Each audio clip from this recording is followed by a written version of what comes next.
Well, it's an extraordinary turn of events.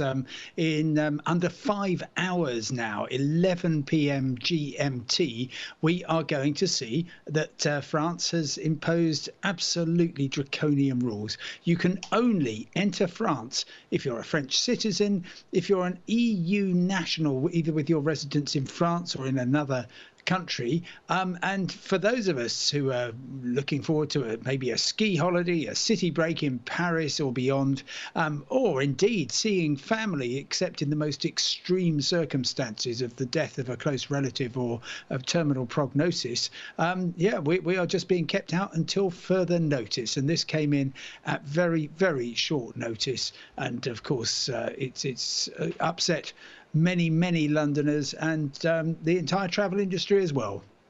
Right, so practically a complete shutdown then. And yesterday we saw the Eurostar's Twitter account being inundated with messages from people asking for a refund. They're in particular not very happy, are they? Well, I've been talking to Eurostar, obviously the cross-channel train operator, which runs from London St Pancras to Lille and Paris in France, as well as to Brussels and to Amsterdam. And they are just absolutely beside themselves. This is a company which has had a really tough pandemic anyway. And just when they thought, OK, well, at least we can take lots of Brits across to France.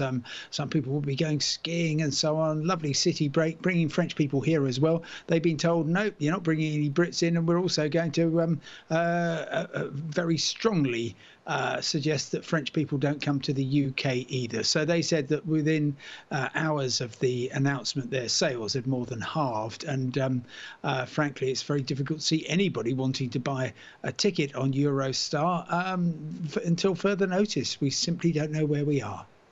So very tough rules from France. Now, there are some positives. The red list was scrapped earlier this week, but there are still some testing regulations in place. So give us a rundown of those. Right. Well, it's getting, it's changing by the hour.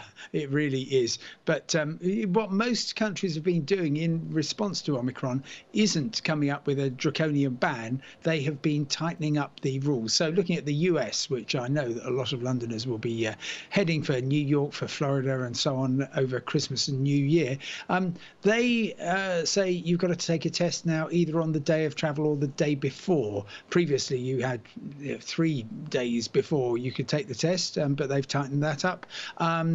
Places like Spain, Portugal, Italy have also got some strict testing regimes, and pretty much wherever you're going, if you are not fully vaccinated, you are going to have a very tough time getting in really anywhere, and certainly not Spain, certainly not the US. So it's a matter of keeping an eye on what the rules are, and please don't book tests, which of course you'll need, well, probably on the average trip, 1 to get where you're going, and then 2 when you come back. But don't book them until the last possible moment. I know so many people who are going to France who've contacted me and said, hey, I thought I was going to France. I've had a lovely Christmas trip set up. I've already paid for my tests coming back to the UK. Can I get any money back? And while some testing companies are being very good, many are not, and they're just throwing money away. So whenever I'm traveling, I just book the tests at the earliest, the day before I am going to travel.